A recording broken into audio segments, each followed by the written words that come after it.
Look at this rock. Take a close look at these dark spots and rings. On Earth, patterns like this are almost always left by life, microbes and bacteria. But this rock is not from Earth. It is from Mars. And NASA has just announced this is the most convincing evidence of extraterrestrial life found so far. Think about the irony. For half a century, we listened for radio signals from distant galaxies, spent billions of dollars on telescopes to search for exoplanets hundreds of light years away, and built giant antennas hoping to catch a message from advanced civilizations. And yet life turned out to be right next to us, on the neighboring planet that you can reach in just a few months. But let's start from the very beginning. On February 20th, 2021, in the Jezero crater on Mars, the most advanced robot in human history landed. Perseverance, the size of a small car, worth $2.7 billion, packed with scientific instruments like a Swiss Army knife. Its mission was simple and at the same time grand, to find traces of life on another planet, the dream humanity had carried for thousands of years. The landing site was not chosen by chance. Jezero crater, 3.5 billion years ago, was a very different place.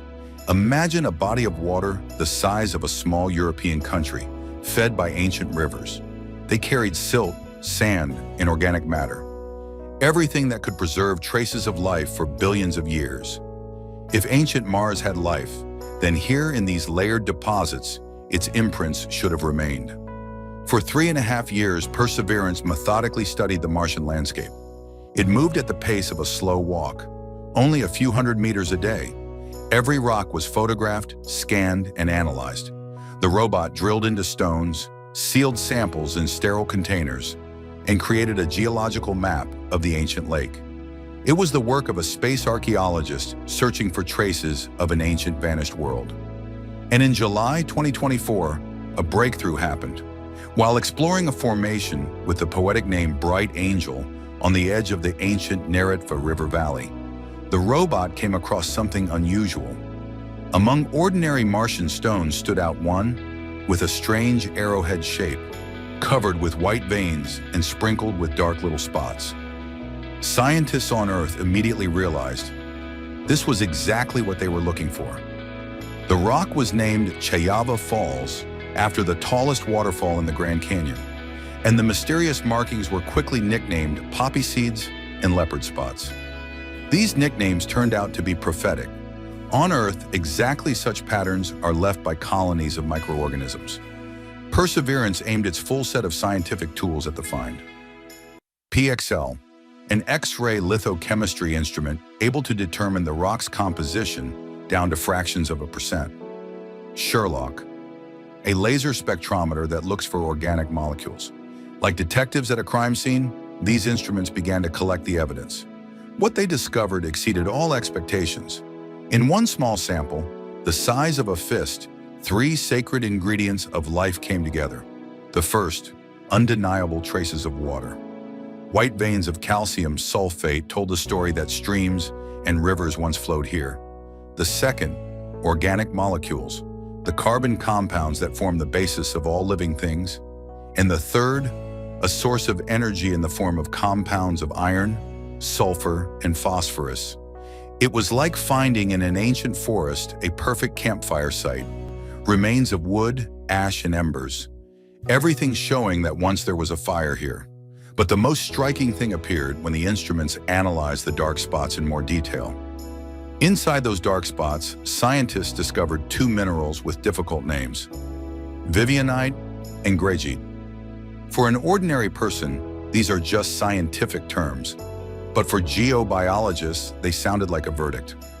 On Earth, these iron-containing compounds form almost exclusively in one way, through the activity of anaerobic bacteria. When microbes consume organic matter in an environment without oxygen, they release exactly these metabolic products. Simply put, the scientists had found fossilized excrement of ancient Martian microbes. But science requires skepticism. The Perseverance team considered every possible alternative. Could these minerals have formed at high temperature through geological processes? No. Vivianite breaks down when heated above 60 degrees, and in this sample it was perfectly preserved. Could an aggressive acidic environment be responsible?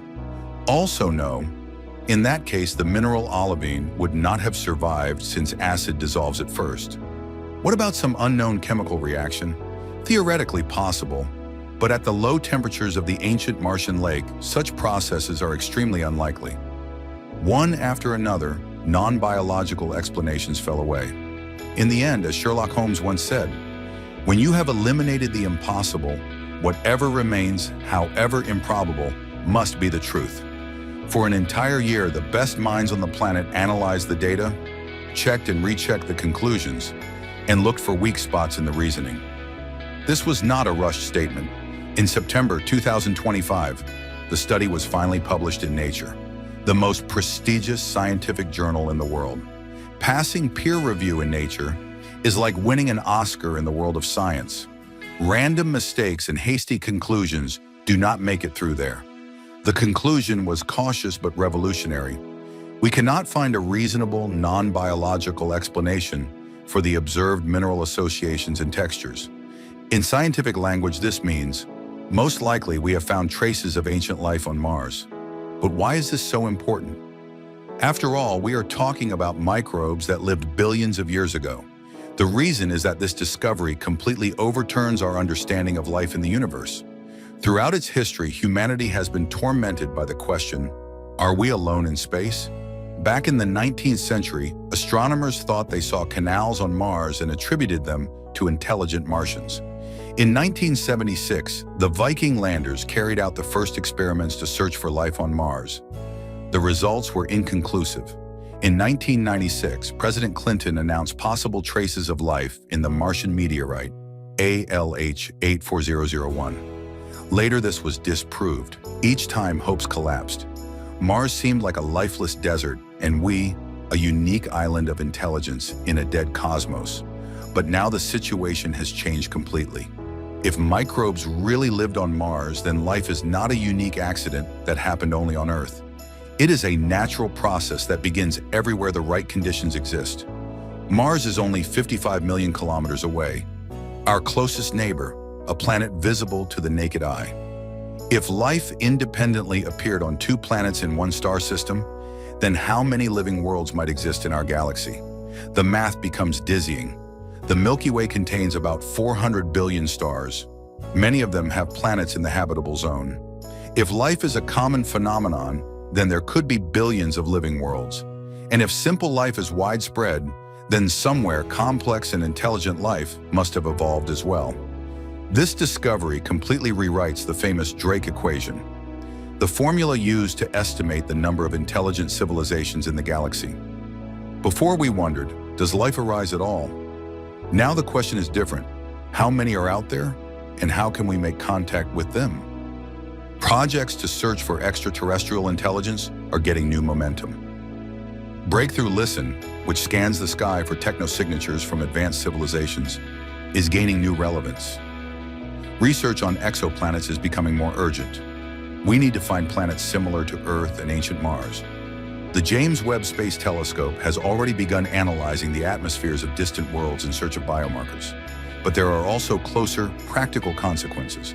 Mars, which we plan to colonize in the coming decades, turns out not to be a dead rocky desert, but a former home of life. A planet where microbes once thrived billions of years ago cannot be fundamentally toxic to biological processes. Organic compounds are already present in Martian soil. They don't need to be brought from Earth.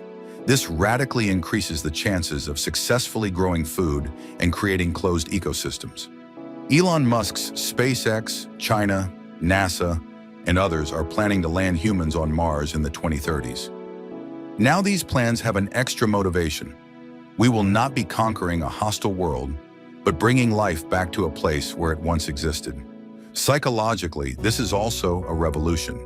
It is much easier to inspire people to travel to a planet that was once alive than to a lifeless rock.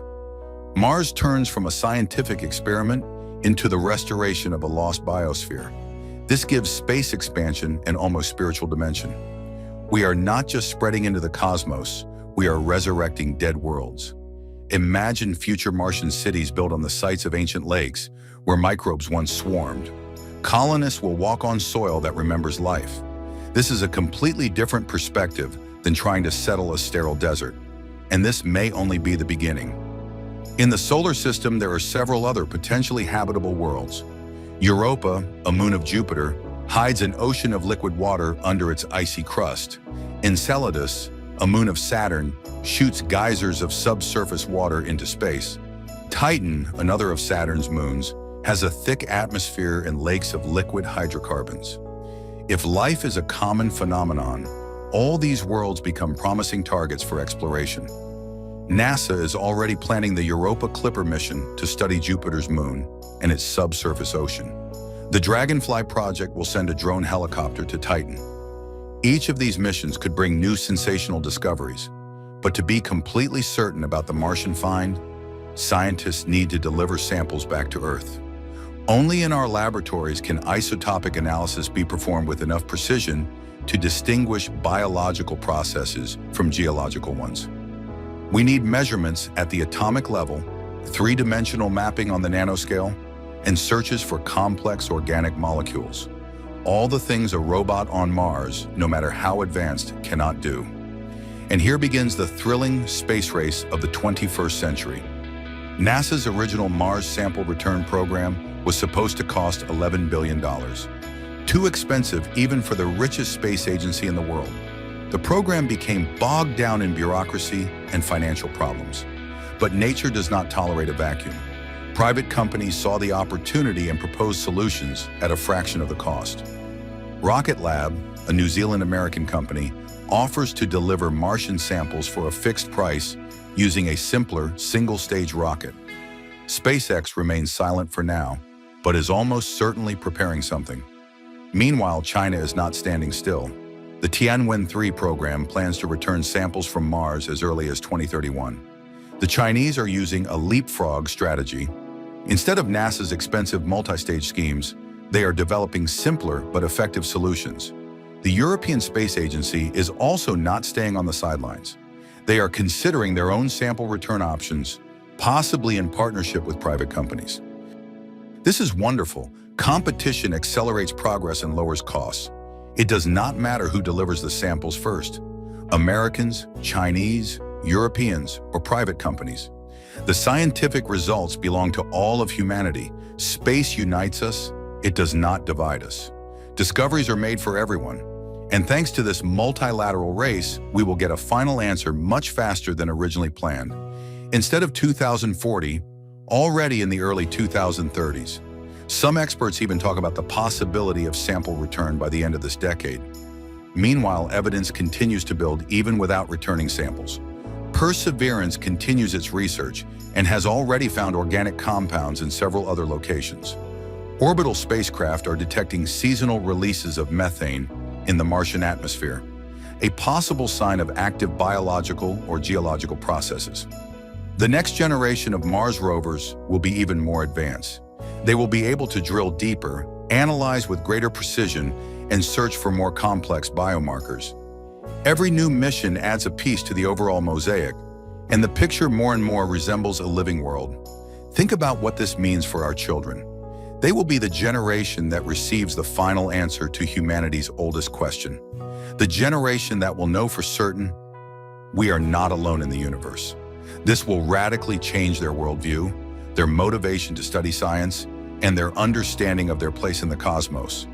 They will grow up knowing they live in a biological universe, full of life and opportunities.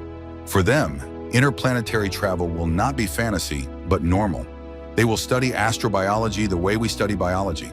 Their generation may become witnesses to the first contact with an intelligent extraterrestrial civilization. Even today, this discovery is starting to change our priorities. Planetary protection, preventing contamination of other worlds with Earth microbes, becomes newly urgent. If life can still exist on Mars, we must not destroy it with our arrival. Space law needs revision. How do we colonize a planet where life may exist? What obligations do we have toward potential Martian ecosystems? These questions, once the stuff of science fiction, are moving into the realm of practical policy. Education in the natural sciences is receiving new momentum. We need experts in astrobiology, planetary geology, exobiology, sciences that not long ago seemed exotic. Investments in space research gain new justification. We are not studying an empty cosmos, but a potentially inhabited universe. And most importantly, this changes our philosophy. We are no longer a lonely island of consciousness in a dead cosmos. We are part of a vast network of life that may extend throughout the galaxy. Somewhere far away exist civilizations that have gone through the same evolutionary path, from simple microbes to intelligent beings. Perhaps they too are searching for us, just as we search for them. Maybe this search is nearing its end.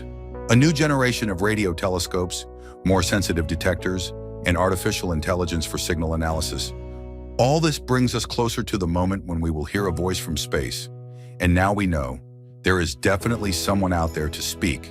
That small rock with leopard spots, the size of a textbook, weighing just a few kilograms, may go down in history as humanity's most important discovery. Proof that life is not an accident, but a natural law. That the universe is not empty and cold, but full of opportunities and wonders. We stand on the threshold of a new era, an era when the mysteries of space are revealed one after another, when childhood dreams of star travel become engineers' plans, when the boundaries of the possible expand every day. And it all began with a simple question. What are those strange spots on a Martian rock? The answer to that question will soon change everything.